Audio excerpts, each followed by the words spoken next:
사실 오늘은 진행을 할까 말까 좀 고민을 했었거든 원래. 그러니까 이제 너희들은 시험이 끝나고 이제 수석까지 쉬었으니까 많이 쉬었지만 이제 좀 애매해.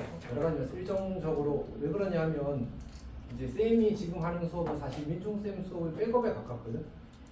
어떤 느낌인지 알잖아. 민중쌤 정규 수업에서 내용을 진행을 하고 이제 플러스 알파로 너희 학교가 가지고 있는 특성들이 좀 있잖아, 맞지? 이번에는 또 1학기와 다르게 학습지 문제가 좀 많이 나왔어.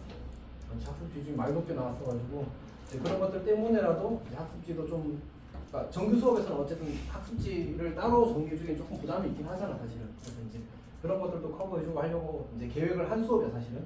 근데 이제 지금 민종쌤이 진도를 어차피 많이 나가지 않은 상태잖아, 맞지? 그래서 그러면 쌤이 이거를 하기가 좀 애매하다라고 생각하고 있었던 거야 사실. 근데 이제 그거하고 무관하게 쌤이 봤을 때는 이게 너희가 중간고사에 집합을 진도를 나갔기 때문에 오히려 집합이 조금 이제 약하게 다루어지지 않았을까. 중간고사 끝나고 나서 그래서 그걸 이제 커버해 주는 것도 좋은 어떤 의미가 있겠다 싶어서 이제 좀 진행을 해주려고 한 거야. 이렇게 물론 현호가 이제 약간 하는 거 아니에요? 뭐 이렇게 이야기한 것도 조금 작용했습니다. 왜? 웬만하면 할 생각이었어 사실은. 이거는 그냥 특별한 건 아니고 선생님이 이제 수업할 때 마플 시너지가 어쨌든 우리가 지금 메인 교재로 쓰고 있잖아, 맞지? 근데 이게 개념이 자세하게 되어 있는 책은 아니잖아, 맞지? 근데 그렇다고 선생님이 개념을 자세하게 쓴 건 아니고 조금 이제 수업할 때 쓰려고 그냥 좀 정리를 한 거야, 개념을. 그거 가지고 조금 이야기를 하겠습니다.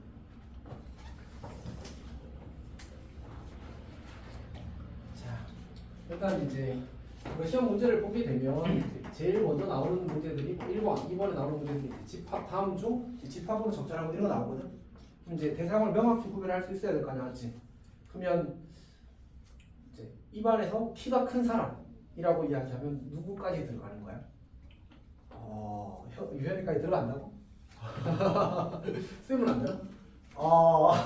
그치. 명확하지? 않다, 맞지? 그러면 얘는 집합이 될 수 없다. 이렇게 그러니까 나의 주관은 중요하지 않아. 뭐 잘생긴 사람 나는 반드시 들어가지 명확해. 뭐 이런 거 하면 안 돼? 이렇게. 자, 그래서 집합 그런 얘기 하는 거고 집합에 속하는 대상 하나를 우리가 원소라고 이야기합니다. 그다음에 집합을 표현하는 방법이 있거든. 표현법이라고 하게 되면 현호야, 집합 표현법은 몇 가지야? 세 가지. 사실 쌤은 많다고 생각해. 이렇게 이제 근데 교육 과정에서는 세 가지인 게 맞아. 왜냐면 집합 표현에서 다양한 방법들이 있을 수 있거든. 사실 만들면 그만이니까. 근데 이제 우리가 실제로 사용되는 방법은 세 가지 플러스 1 정도인 것 같아. 이야기 해봅시다. 첫 번째가 이제 원소 나열법. 혹시 원소 나열법의 세 가지 약속을 아는 사람? 중고 안 되고. 그치. 중고 안 되고. 그리고 작은 숫자부터 나오고. 그거는 없어. 없는 약속. 마음대로 안 돼. 나쁜 사람이 아니야. 또 그리고 순서에 부과. 순서는 무시해도 괜찮아. 그러니까 그래서 아까 한 말이 틀린 거야. 맞지. 또 하나가 더 있어. 우리가 무한히 많은 경우에는 이제 말줄임표를 통해서 생략할 수 있다는 거야. 그러니까 예를 들어서 1부터 100까지의 자연수를 쓰래. 어떻게 다 써?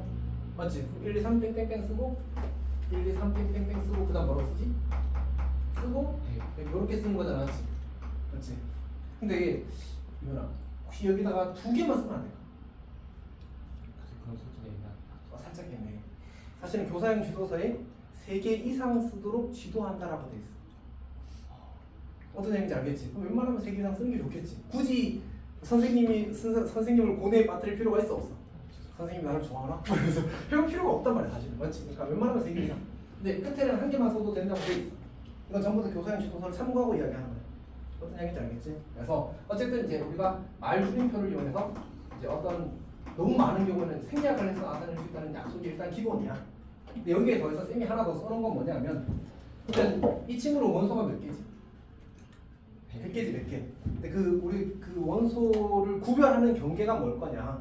바로 가장 바깥에 있는 중괄호를 기준으로 첫 번째 만나는 컴마들이 원소를 구별하는 기준이 된다는 얘기인 거야. 그러니까 무슨 얘기냐면 예를 들어서 이렇게 있다고 하자. 그럼 여기서 실제로 컴마는 몇 개 있지? 컴마는 3개 있잖아, 맞지? 근데 원소를 구별하는 경계로서 기능하는 건 몇 개인 거야? 2개인 거지. 이 컴마와 이 컴마만이 이제 원소를 구별하는 기능으로 작동하는 거야. 그러니까 원소는 사실 몇 개인 거야? 전체 집합. 이 집합 자체에서의 원소의 개수는 총 3개인 거지. 1이라는 원소와 2라는 원소와 1, 1을 원소를 가지는 집합이 원소인 거지. 괜찮니? 그래서 여기까지가 원소율법에 대해서 우리가 기억해야 되는 기본적인 이야기입니다. 괜찮아? 오케이. 자, 두 번째 조건 제시법에 대해서 이야기해 봅시다. 조건 제시법은 우리가 이제 보통 예를 들어서 이렇게 표현하잖아. 이제 x가 x는 이렇게 x는 잘. 그러면 이제 집합 이 x가 뭘 나타내는지 사실 집합이 뭘 나타내는지 명확하지 않지. 오케이? 그래서 1, 2, 3, 4, 5가 될 겁니다. 근데 만약 이렇게 표현하게 되면 어떻게 돼? 뭐야?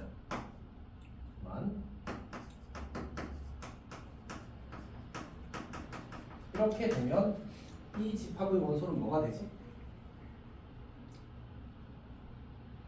이거 간단하지 않았지? 어떻게 하면 돼?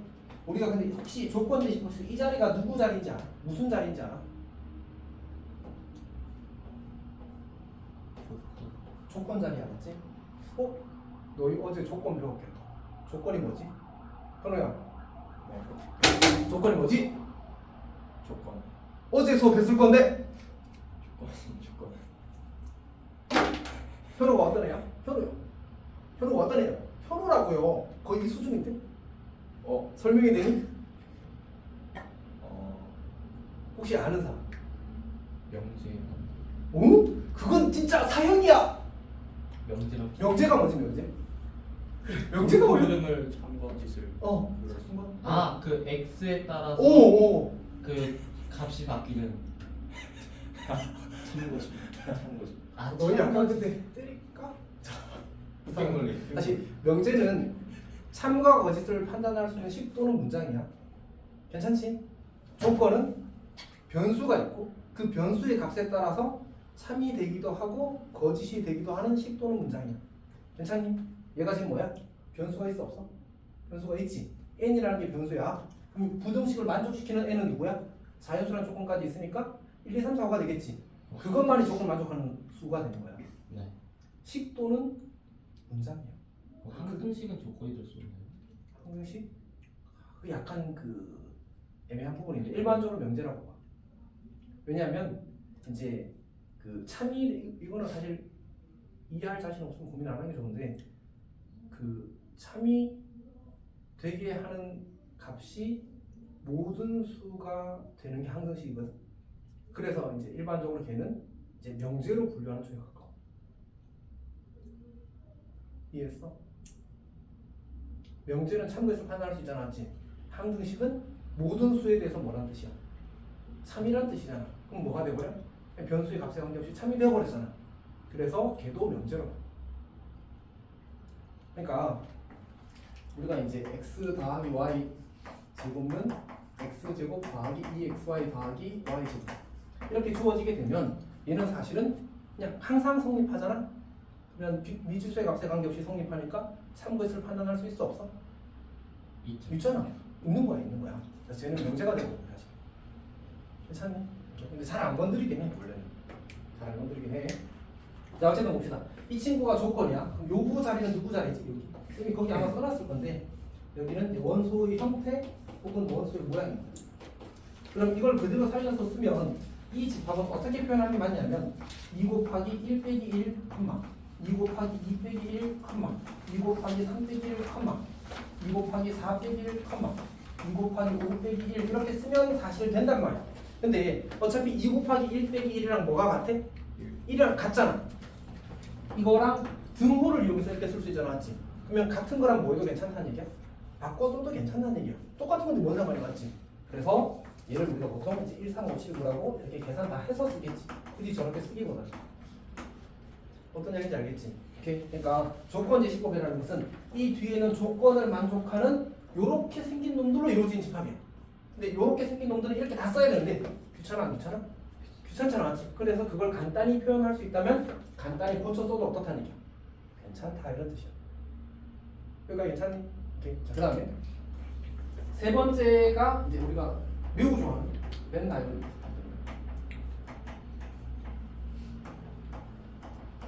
쌤이 봤을 때는 집합 전체에서 제일 중요한 게 벤다이빙인 것 같아.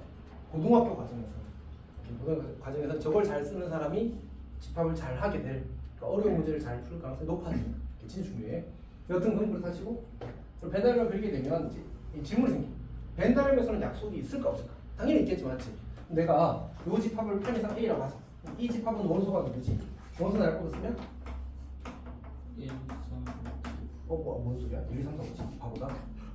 이건 아, 쌤이 실수한 거지만, 오케이. 자, 이거를 내가 여기 A라고 하고 쓴다고 쳐봐. 그럼 어떻게 되지? 1, 콤마 안 하고. 오! 방금 승윤이가 정확하게 말했지. 컴마를 쓰지 않습니다. 단답형에서 컴마 써서 감점당해서 오지 마, 알았지? 컴마를 안 쓴다고 약속돼 있어. 아예 나와 있습니다. 이것도 똑같이. 그치? 자, 그러면 혹시 우리 이 집합도 벤다그로 표현할 수 있을까? 우리끼리 이제 너무 안 하고. 좀 써도 돼. 저걸 내가 만약 B라고 쓰게 되면 1, 2, 3 B 이렇게 써도 괜찮아. 괜찮아, 알았지? 왜 마음이 불편해? 교과서에 똑같이 나와 있어, 알았지? 오케이. 자, 그 다음에 그러면 이제 집합을 표현할 방법이 여러 가지가 있잖아, 맞지? 여러 가지가 있으면 여러 가지가 있는 이유가 있겠지. 왜 그럴까? 각각의 장점과 단점이 있겠지. 원소 달법의 장점은 뭘까? 보기가 오, 쉽다. 제일 강력한 장점이야. 그럼 원소 달법의 한계는 뭘까? 많으면 보기 어려워. 그걸 한계라고 하기엔 조금 애매한데. 왜냐면 너 이 표현이 나와 1부터 100까지 자연수라는 표현이 나와. 실제로 뭐잘 모르게 나왔지. 그래서 그거는 좀 강한 단점은 아니야. 규칙을 알기가. 그것도 약간 별개긴 한데, 그러니까 왜냐면 규칙이 그러네. 규칙을 알기가 어렵다. 그거는 약간 별개의 얘기인 것 같아. 약간 논점은 아닌 것 같습니다. 다 쓰기 힘들다. 다 안 써도 되잖아. 그치? 다 쓰려고 너는 무조건 이제 뭐가 이제 기본적인 한계냐면 표현할 수 없는 집합이 있어. 아예. 공집방이면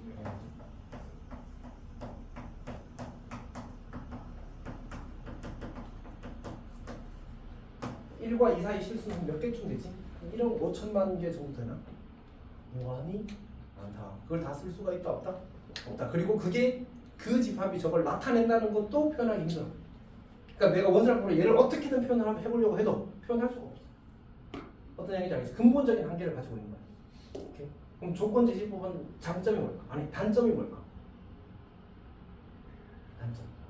순서가 그냥 없으면 어렵다야. 조건 제시법 좋아. 원소살법이 더 편하잖아, 사실 맞지? 그러니까 조건 제시법의 단점은 어렵다야. 그럼 장점 뭘까? 하는 데 불편하죠. 써도 돼. 문제도 되게 편하죠. 그거는 그렇지. 근데 어쨌든 표현하기가 좀 더 다양한 집합을 표현할 수 있다는 장점이 있어. 그러니까 이런 것들은 조건 제시법밖에 못 나타내잖아, 맞지? 그래서 어쨌든 이제 뭐 선생님 입장에서는 어렵게 될 수 있다. 뭐 이런 것도 장점이 될 수 있겠지. 근데 이제 우리 공부하는 입장에서는 사실 좀 다양한 표현을 할 수 있다 정도가 좋은 것 같아. 네, 그리고 벤다렘은 강력한 시각적인 도구다. 우리는 시각적인 정보에 강하기 때문에 이제 저렇게 그림으로 표현할 수 있다면 이해가 훨씬 쉽다라는 장점이 있는 거예요. 괜찮지? 이렇게. 자, 그러면 이제 기본적인 얘기했고 이제 원소 개수에 대해서 원소 개수에 따른 집합 분류에 대해서 이야기합니다. 개수에 따른 이제 분류. 자, 우리가 이제 집합 첫 번째로 NA라고 하면 이건 뭐를 의미하는 거지? 집합 A의 원소 개수를 얘기하는 거지. 자, 네.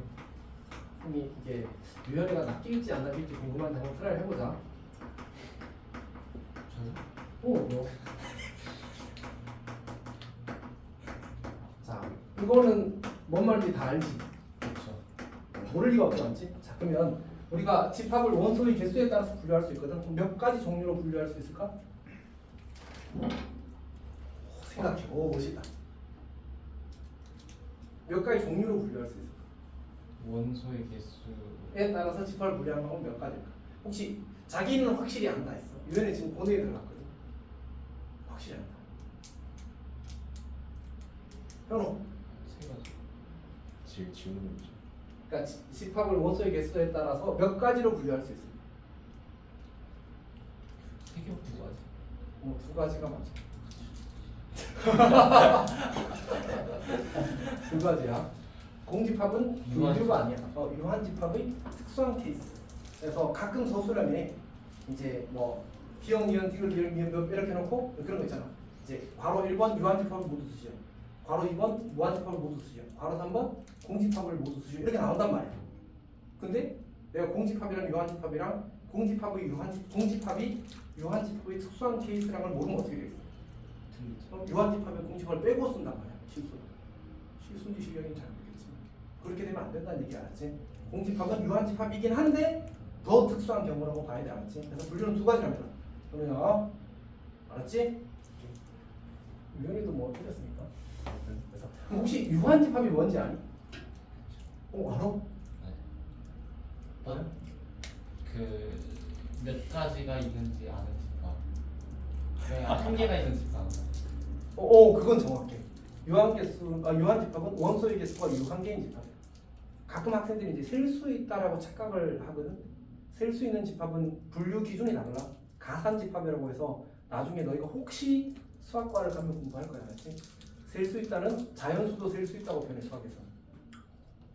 어떤 얘기인지 알겠지? 그건 약속이라서 그냥 그런 용어를 쓰지 않는다고 생각해서 그냥 유한집합은 유한개, 이렇게 무한집합은 그냥 무한이 많다. 끝이야.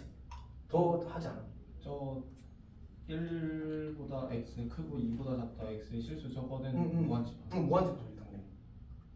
이것도 무한집합. 안 썼네. 1부터 그러니까 자연수의 집합도 무한집합인 거 맞죠? 근데 이제 셀 수 있다고 하면 자연수는 셀 수 있다에 들어가거든요. 수학에서는. 이게 우리 기준에서는 좀 안 맞잖아. 끝이 없는데 어떻게 되냐 뭐 이렇게 이야기하는데 수학에서 약속 그 용어의 의미와 이제 일상에서 용어의 의미가 좀 달라. 그 말의 의미가. 그래서 어차피 잘 만들어진 책은 그 말 아예 안 써. 잘 만들어진 책은 어차피 수학을 잘 아는 사람이 만들고 잘 모르는 사람이 만들고. 그럼 잘 아는 사람이 만들 거 아니야. 그런 상황 자체를 아예 안 만들 거야. 그래서 신경 쓰지 마라. 그냥 유한집합은 원소의 개수가 유한개, 무한집합은 무한이 많은 거. 이렇게 그렇게 하면 끝나. 자, 그 다음에 지금 쌤이 한 얘기가 몇 페이지까지 했지? 두 번째 페이지까지 했고요. 39페이지까지 했고 이제 그 다음 줄 넘어가겠습니다. 자, 구분집합에 대해서 이야기 좀 할게요. 구분집합은 아무래도 조금 더 잘 할 테니까 그냥 간단하게만 합시다. 요거는 그냥 쌤이 설명을 안 하고 그 다음 페이지 좀 봐줄래? 다음 페이지. 다음 페이지에 41페이지에 보면 쌤이 두 가지 참고를 써놓은 게 있거든. 여기 첫 번째 참고랑 두 번째 참고를 같이 봅시다. 일단 첫 번째 참고. 우리가 벤다이어그램 그릴 때 어떻게 그려야 되는지에 대한 의문이 좀 생길 수 있거든. 그래서 쌤이 일반적인 방법에 대한 설명을 해놓은 겁니다. 두 집합 A와 B에 대해서 특별한 조건이 없으면 저렇게 그리래. 괜찮지? 만약 포함된다는 조건이 있으면 저렇게 그리래. 그리고 이 경우는 다시 첫 번째 그림에서 빗금친 부분의 원소가 없는 것과 같다. 모든 공간에 반드시 원소가 있어야 하는 것이 아니기 때문에 일반적인 그림은 모든 상황을 대표할 수 있다. 이렇게 이야기를 하는 거야. 그러니까 다시 한번 얘기해볼게. 우리가 A가 B에 포함된다고 이야기하게 되면 A가 B에 포함되는 방식은 두 가지다. 뭔 말인지 알겠어? 어떤 경우가 있지? 완전히 같거나 그냥 같지는 않거나. 맞지? 근데 우리가 완전히 같지 않은 경우를 우리는 무슨 부분집합이라고 그러지? 진부분집합이라고 그러잖아. 그러니까 같은 경우가 진부분집합으로 나눌 수 있단 말이야. 그러면 사실은 이렇게 그려야 되지 않나?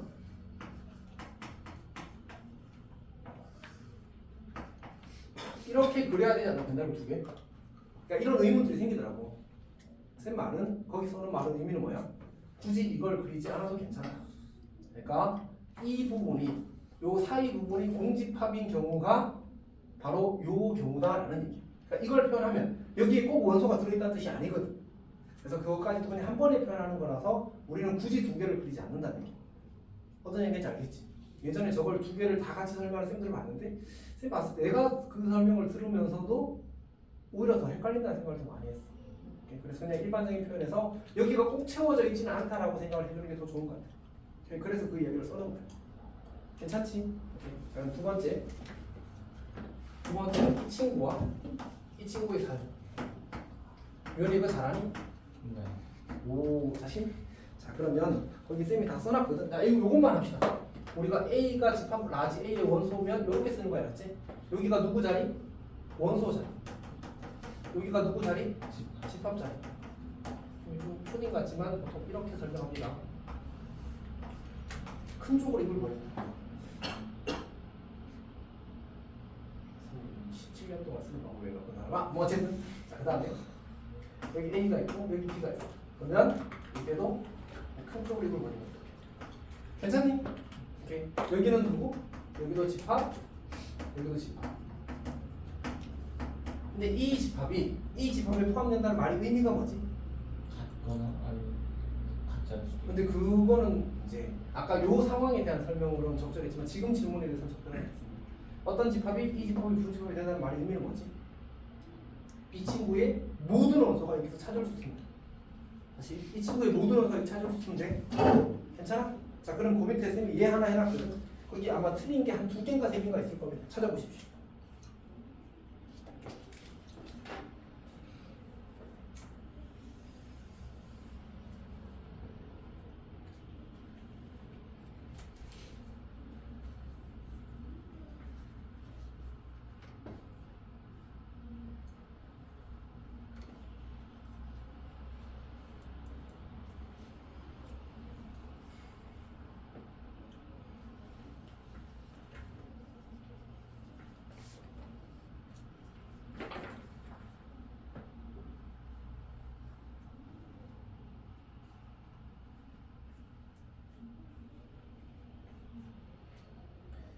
유연이는 자신 있다고 해서 무조건 맞겠지?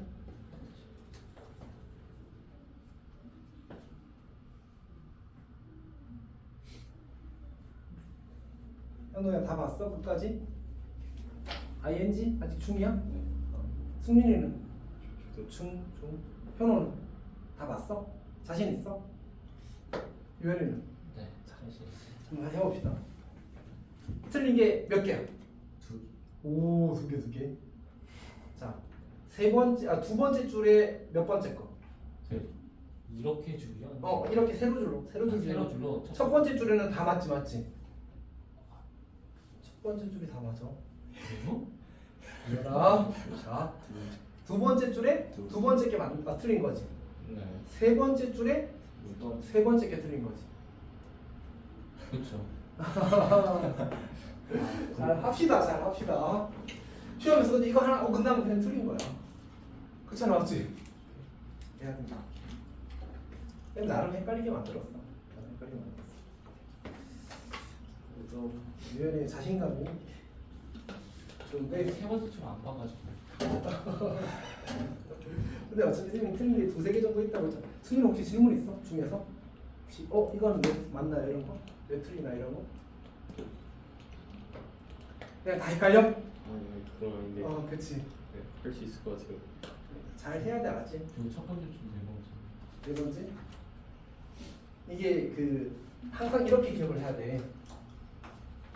아까 어떤 집합이 부분 집합이 된다는 말의 의미가 뭐라고 했어? 이 원소가 얘는 집합과 집합 사이 관계잖아, 맞지? 그럼 요 원소가 A에 있는지를 찾는 거야. A에 저기 있어 없어? 있지. 있어. 참인 거야. 이거 헷갈렸던 이유가 전에 이 비슷한 문제 하나가 있었는데 거기서 답이 이거였어서 이건 안 먹었지. 여튼 잘 해야지. 넘어갑시다. 그다음은 이제 부분 집합 개수 구하기인데 이거는 잘 하겠지. 이거는 잘 할 거라고 생각합니다.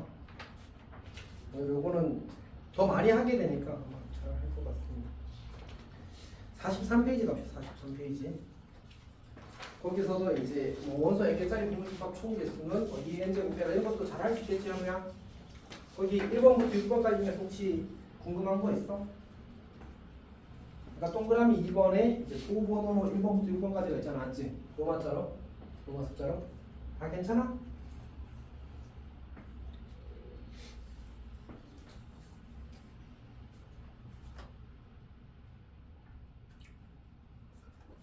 다 아는 거지? 다 잘했으면 좋겠습니다. 그 다음에 요거는 좀 중요한데 A, X, B. 근데 4번하고 5번하고 똑같이 써 있는 거 아니에요? 그러네. 같지 않을 때를 쓰고 싶었는데 가질 때라고 써버렸네. 이거는 나중에 수정할게. 자, 그 다음에 요거는 이제 잘 알겠지. 만약 A가 1, 2고 B가 1, 2, 3, 4, 5면 어떻게 되지? 가능한 X의 개수는 몇 개야? 그렇지. 2의 세제곱계 이렇게 가는 거지, 맞지? 그러니까 1, 2를 반드시 원소로 가지는 B의 부분집합이니까 1과 2는 이미 결정되었고 3, 4, 5에 대해서 이제 가질지 가지지 않을지를 각각 결정하면 되는 거지. 그래서 2 곱하기 2 곱하기 2가지가 됩니다. 괜찮아? 그 다음에 그 모든 부분집합의 원소의 합과 곱에 대해서는 사실 좀 더 신경 쓰진 않아. 합에 대해서 그 모든 부분집합의 원소들의 합 이거 잘해? 원소들의 합 혹시 설명이 필요한 사람? 현우 설명이 필요해? 확실히 자신 있어?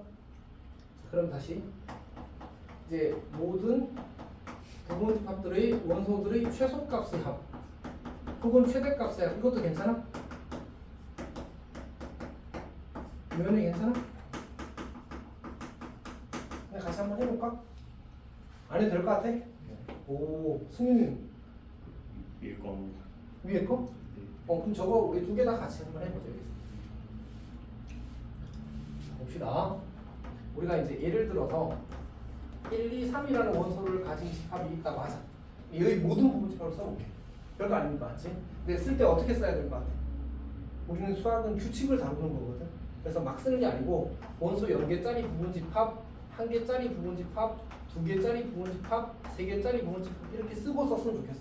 이렇게. 그럼 이제 0개짜리 부분집합은 공집합이 있을 거고 1개는 1짜리랑 2짜리랑 3짜리가 있을 거고 2개는 1이랑 1, 3이랑 2, 3이 있겠지, 맞지?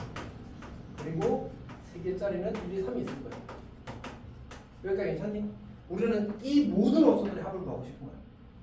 그럼 이렇게 다 나오면 되지. 원소가 한 6개 정도 되면 쓰면 2, 6제곱은 얼마야?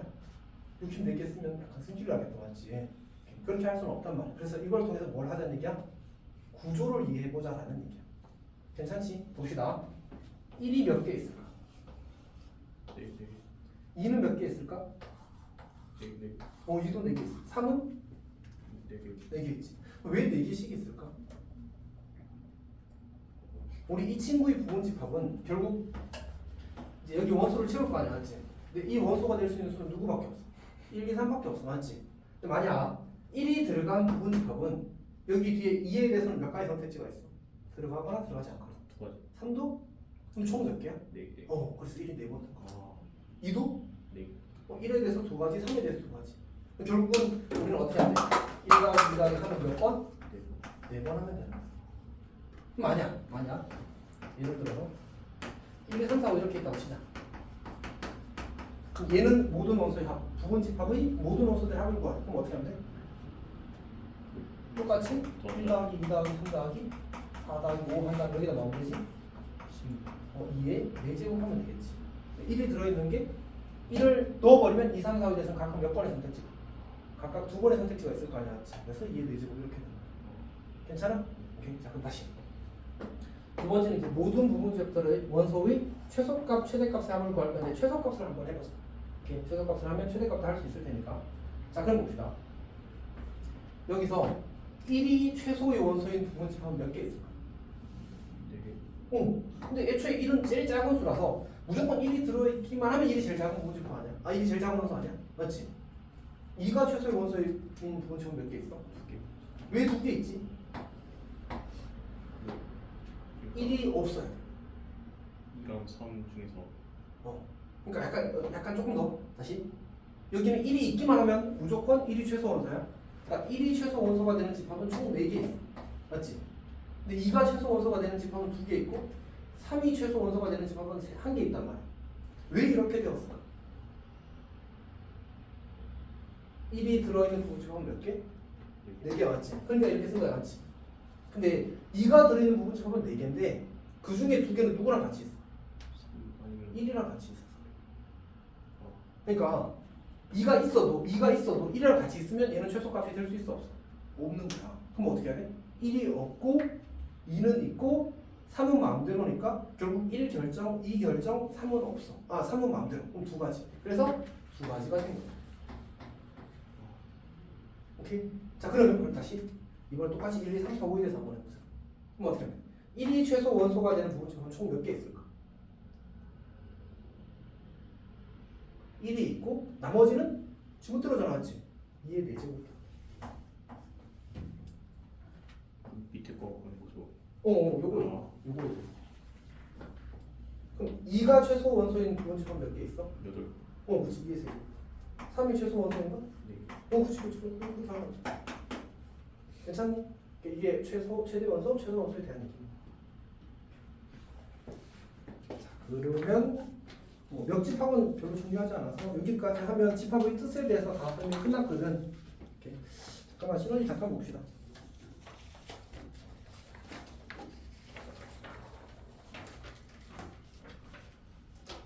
쌤이 강조하는 문제는 696번이긴 합니다. 696번은 한 번 틀렸다면 꿀밤. 그러나 696번 처음 풀 때보다 잘 맞았어? 네, 그렇다. 696번. 696.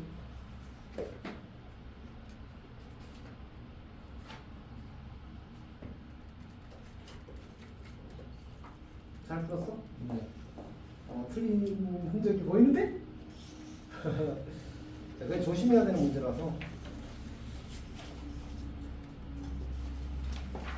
그 다음에는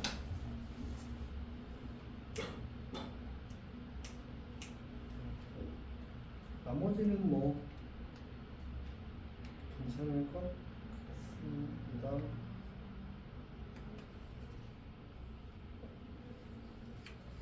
혹시 질문 있어? 여기서? 여기 집합의 뜻은 현우야. 너도 혹시 집합의 뜻 다 풀었어? 지금 승윤이랑 현호랑 유현이는 다 풀었대. 너도 다 풀었니? 거의 다. 잘 해라. 문제 그 16 마이너스 K제곱 플러스 K라 써야 되는데 마이너스 K라고 잘못 아니 써요. 그거하고 상관없어. 네? 그것 때문에 틀린 거 아니야. 그럼 너 그 문제의 본질을 아직 모르는 거야.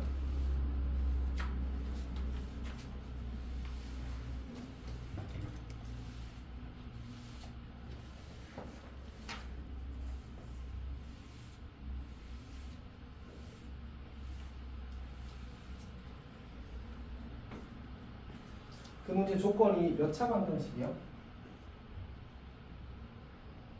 2000. 정말? 항상 최고 차항 계수가 미정일 때는 경우를 나눈다가 원칙입니다. 그래서 K가 1일 때는 1차 방정식이 되어서 유일한 근을 가집니다. 그래서 K가 1일 때를 따로 구해서 그 값에 더해야 됩니다. 이해했어? 아, 네, 그래서 그걸 놓치면 안 됩니다. 그리고 그건 대신해서 뜨문뜨문 나오는데 이제 방심하다 맞으면 틀립니다. 알았지? 조심을 하십시오. 자, 그 혹시 지금 집합의 뜻 풀면서 좀 특별히 질문하고 싶은 문제 있어? 있어요.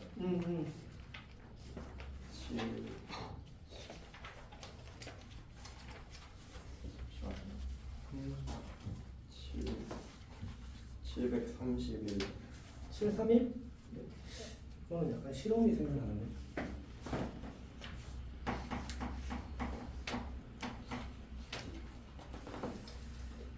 자, 봅시다. U가 이제 1부터 9까지 자연수 나왔지. 1부터 6까지의 자연수입니다. 자, 그 다음에 뭐 가족간의 X는 공집합이 아니래. X는 공집합이 아니래. 그 다음에 6은 이제 X의 원소가 아니래. 그럼 나 조건에서 곱이 6의 배수. 곱이 6의 배수. 근데 이제 항상 그런 생각을 하는 겁니다. 어쨌든 이제 이 상황을 이제 보니까 다 써보는 게 원소를 다 쓰는 게 좋을 것 같아. 5, 6, 7, 8, 9, 1. 그리고 나서 6이 원소가 될 수 없대. 자, 그러면 곱이 6의 배수가 되기 위해서는 6이 있으면 그냥 해결되잖아, 맞지? 6이 없으면 뭐가 필요하지? 6을 만들기 위해서는 우리가 소인수 2가 필요하고 소인수 2가 필요하고 소인수 3이 필요하단 말이야. 그럼 소인수 2를 공급하기 위해서 누가 필요해? 짝수가 필요한 거야. 소인수 3을 공급하기 위해서 누가 필요해? 3 또는 9가 필요한 거야. 그러니까 결국은 이 곱이 6의 배수라는 말, 이 말은 이 문제에서는 이렇게 해석된다는 거지. 2, 4, 8 중 적어도 하나 선택하고 그리고 3, 9 중 적어도 하나 선택한다. 이렇게 할 수 있어. 여기까지 괜찮니? 그러면 우리가 단계를 이렇게 할게. 2, 4, 8 중 적어도 하나 선택하자. 그럼 몇 가지 방법이 있지? 4가지. 2, 4, 8 중 적어도 하나야. 아, 그럼 2에 대해서 2가지, 4에 대해서 2가지, 8에 대해서 2가지. 근데 모두 다 선택하는 경우는 빼야 되겠지. 이해했어? 그래서 2의 세제곱 빼기 1가지 방법으로 2, 4, 8 중 하나를 선택할 수 있어. 괜찮아? 그럼 이해하고 있어? 자, 그 다음에 3, 9 중 하나 선택하는 건 몇 가지 방법이 있어? 이건 쉽잖아. 3가지. 3가지. 그러니까 3 선택하고 9 선택하지 않거나 9 선택하고 3 선택하지 않거나 둘 다 선택하거나 그거를 이렇게 써도 괜찮다. 괜찮지? 그럼 우리가 지금 거치가 그러니까 원소가 될 건지 안 될 건지를 결정하는 원소가 몇 개 있어 지금? 2랑 3이랑 4랑 8이랑 9는 원소가 될 건지 안 될 건지 이미 다 결정했단 말이야. 남아있는 원소 누구야? 1이랑 5랑 7이지. 쟤네들은 원소가 되어도 되고 안 되어도 되잖아. 각각 2가지 선택지가 있으니까 어떻게 하면 돼?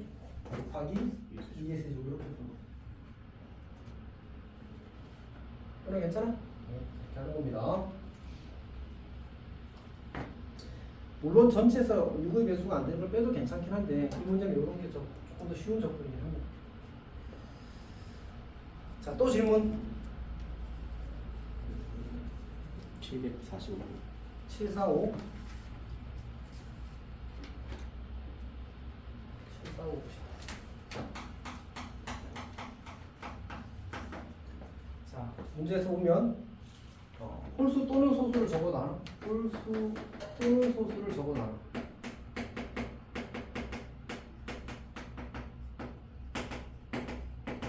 근데 지금 이제 1부터 7까지가 이제 전체 집합이니까 홀수는 1, 3, 5, 7이 될 거고 소수는 2, 3, 5, 7이 되겠다. 맞지? 자, 그때 이제 적어나는 방안은 진부분 집합의 개수를 구하래. 그러면 이제 2가지 접근을 생각할 수 있을 것 같은데 이제 홀수가 들어있거나 소수가 들어있거나를 구해. 그리고 전체에서 둘 다 들어있는 경우를 빼는 거지. 오케이? 아니면 전체에서 아예 그냥 모든 부분 집합 중에서 홀수도 소수도 없는 걸 빼버리는 거야. 오케이? 그게 훨씬 더 간단하겠다, 맞지? 그렇게 접근을 해봅시다. 그럼 전체 부분 집합 개수는 몇 개야? 2의 7제곱. 원소가 7개니까 맞지? 빼기. 홀수도 없고 소수도 없대. 그럼 뭐로만 이루어져 있어야 되는 거지? 우리가 1부터 7까지 중에서 여기에 속하지 않는 원소는 뭐야? 4랑 6밖에 없겠네, 맞지? 오케이? 그럼 4와 6으로만 이루어진 부분 집합은 이제 조건을 만족하지 않겠다, 맞지? 나머지 케이스가 되겠다. 이해지? 근데 여기에 어떤 표현이 있었냐면 진 부분 집합이라는 얘기가 있었거든. 그럼 뭐도 빼줘야 돼? 자기 자신 하나 더 빼야 되는 거지. 자, 이렇게 하면 됐습니다. 혹시 그럼 궁금한 거 있어? 아마 홀수 이게 직접 구하는 방법도 고민을 해볼 수가 있는데 홀수를 적어도 하나 가지고 소수를 적어도 하나 가지고 둘 다 적어도 하나 가지고 둘 다 적어도 하나 가진다가 피곤하겠다. 적어도 하나라서 아마 이렇게 부정으로 푸는 게 훨씬 더 편할 것 같습니다. 아무리 생각해도. 또 질문 있는 사람 또?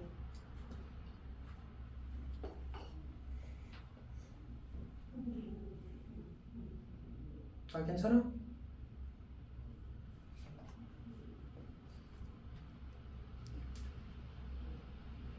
숙제를 덜 해서 759? 숙제를 덜 해서 질문이 없지? 이거 좀 해라. 759는 사실 그냥 비주얼 이슈라고 보는 게 맞는 것 같습니다. 어렵지 않아. 문제에서 보면 m이 집합 A의 원소면 m제곱의 1의 자릿수와 n제곱의 1의 자릿수가 같아지는 m이 아닌 자연수 n이 집합 A에 존재한대. 그러니까 결국은 어떤 자연수에 대해서 그 제곱했을 때 1의 자릿수가 같아지는 경우가 있어야 된다는 얘기거든. 그러면 우리는 1부터 9까지 자연수에 대해서 제곱했을 때 1의 자릿수가 어떻게 되는지를 관찰해 보는 거야. 1의 제곱은 1이 되지 않지. 2의 제곱은 4가 되고 3의 제곱은 9가 되고 4의 제곱은 16이 된단 말이야. 5의 제곱은 25가 되거든. 6의 제곱은 어떻게 돼? 6의 제곱은 4의 제곱과 1의 자리가 같은 거야.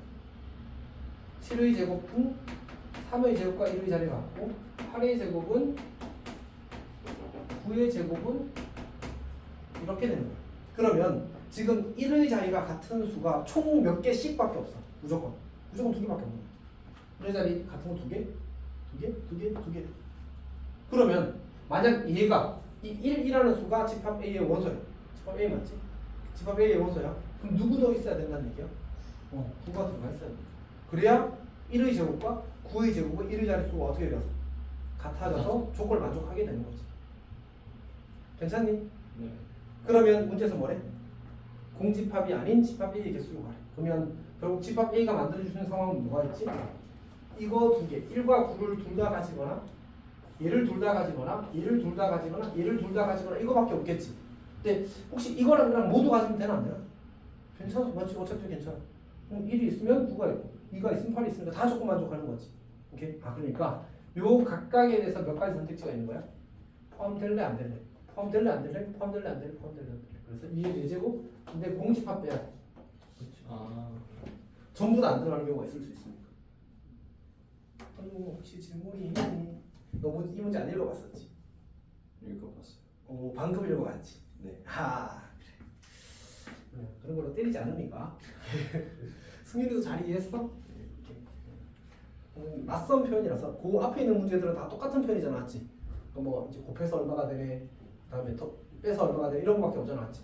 근데 이제 요 표현만 좀 낯설게 만든 문제라서 그냥 좀 한번 경험하면 그렇게 어렵지 않을 겁니다. 혹시 너희 그 행복한 1등도 잘 풀었니? 너는 잘 풀었어? 한쪽밖에 없어, 한쪽밖에. 여기 두 문제만 하겠습니다. 두 문제만. 이거 두 문제 하고 조금 쉬었다 할게. 자, 778을 보게 되면 이제 집합 A라는 게 있는데 A, B, C를 원소로 가지고 돼. 그리고 얘네들이 대소가 정해져 있대. A, B, C. 자, 그때 P라는 집합을 P 맞나? 정의하는데 X 더하기 Y 라는 걸 원소로 가지면 돼. X도 라지 A 원소, Y도 라지 A 원소. 그러니까 괜찮지? 그때 이제 모든 원소, 이 집합의 모든 원소의 합이 이제 50일 때 가능한 집합 A의 개수를 모두 구하시오 이렇게 나왔거든. 해봅시다. 일단 근데 B가 이렇게 정의가 되지 않았지. 이럴 때는 표를 그리는 게 좋은 접근이긴 합니다. 모범적인 접근이야. 그러니까 A, B, C 이렇게 있고 대소를 갖추면서 적어주는 게 있어. 이렇게 되면 여기다 다한 걸 쓰는 거지. 여기가 뭐가 돼? 다한 걸 쓰는 거야. A 더하기 B, A 더하기 C, 그리고 여기 2B, 그리고 B 더하기 C, 그리고 2C 이렇게 될 거거든. 여기를 안 쓴 이유들은 다 알겠지. 얘랑 같으니까 굳이 안 쓴 거야, 그렇지? 뭐 써도 쓰고 중복된 거 치워도 괜찮아. 근데 이제 내가 저걸 생각할 수 있으면 이제 지우는 게 안 쓰는 게 좋을 것 같긴 합니다. 자, 그리고 나서 이 조건 있잖아. 그래서 우리가 대소를 쓸 수 있어. 대소를 이렇게. 괜찮지? 어차피 이렇게 되잖아, 맞지? 그러면 A보다 B가 더 크니까 2등. 오케이? B보다 C가 크니까 2등. 이렇게 되는 거지. 여기도 A보다 B가 추가된 거잖아, 맞지? 2등. 같은 이유로 여기도 이렇게 되지. 물론 여기도 이렇게 되긴 할 겁니다. 그래서 모든 대소가 다 확인이 돼. 누구 빼고? 누구만 대소를 몰라 지금. 조금 복잡하게 그려지긴 했지만 그 친구만 대소를 몰라. 그러니까 내가 굳이 따로 써주면 이렇게 되는 거지. 2A, A 더하기 B, A 더하기 C, B 더하기 C, 그리고 2C 이렇게. 근데 2b는 여기. 2b는 a 더하기 b보다 큰 것도 팩트, b 더하기 c보다 작은 것도 팩트야. 맞지? 근데 이 친구와의 대소는 알 수가 있어 없어? 그래서 경우를 나눠야 돼. 같을 때와 다를 때. 괜찮아? 그러니까 요 둘의 관계를 몰아서 케이스를 나누는 거예요. 첫 번째 a 더하기 c랑 만약 2b랑 다르다고 해보자. 두 번째로 a 더하기 c랑 2b랑 같다고 해보자. 그럼 a 더하기 c랑 2b랑 다르다면 이 b의 원소의 개수는 몇 개가 되지? 전부 다 다르니까 원소가 이 개수 전부 다가 될 거 아니야, 맞지? 즉 nb가 6일 겁니다. 그때 모든 원소의 합을 보통 우리가 S 영어로 합을 나타내는 기호가 합을 나타내는 게 합이 뭐지? 합? 썸이야, 썸. SUM 이렇게 혹은 서메이션. 그래서 S를 이니셜로 많이 씁니다, 알았지? 어쨌든 뭐 중요한 건 아니고 SB는 이제 B라는 집합의 원소의 합이라고 합시다. 괜찮지? 그러면 얘를 다 더할 거야? 혹시 A가 몇 개 있는지 보여? 그냥 하나씩 더할 수는 없잖아, 맞지? A도 4개, B도 4개, C도 4개야. 그래서 4A 더하기 B 더하기 C다. 얘가 얼마라고 문제서? 51. 그러면 약분하면 A 더하기 B 더하기 C는 자연수인데 구변의 자연수가 아니게 되어버리죠. 무슨?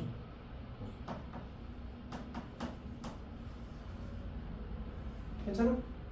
그러니까 여기서 A, B, C 등이 안 쓰긴 했는데 A, B, C는 자연수는 자연수. 근데 그 어어어. A랑 B의 모든 원소의 합이니까 A 원소도 둬야 되는 거 아니에요?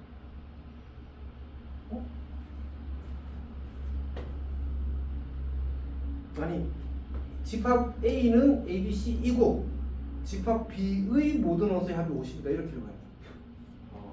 거기 그거는 끊어야 돼, 알았지?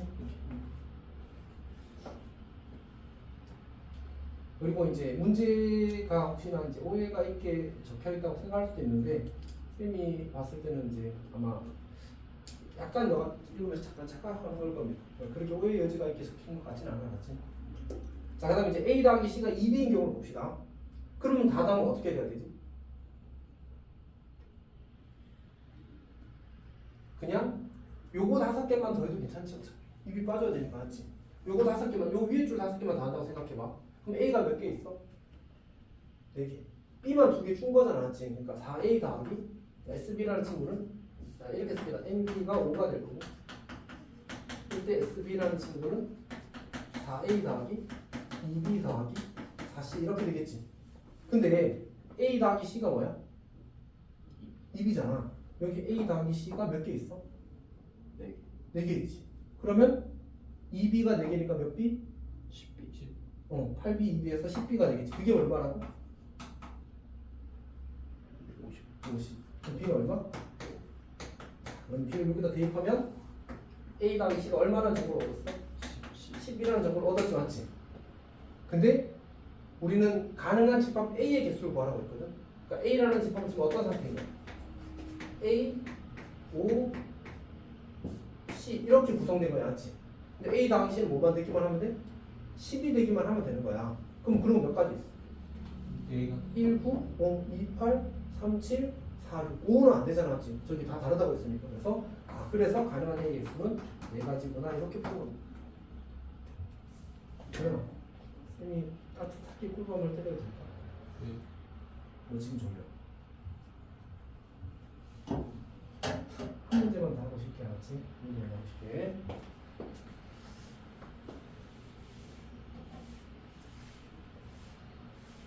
자, 그 마지막 문제 볼게요. 마지막 문제. 일단 읽어보십시오. 그건 쌤도 설명하기 위해서 말이 너무 많아. 유나 그렇지? 네. 뭔가 마음이 불편하지. 승리도 빨리 읽어봐. 이제 말이 너무 많아. 책 82번 읽어.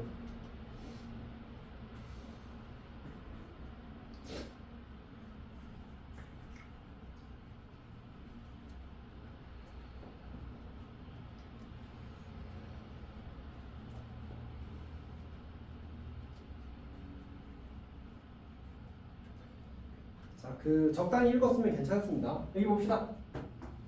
이 규칙이 뭐냐면 A가 만약 5가 되면 M 라지 A라는 것은 그냥 5와 같다라는 뜻이야.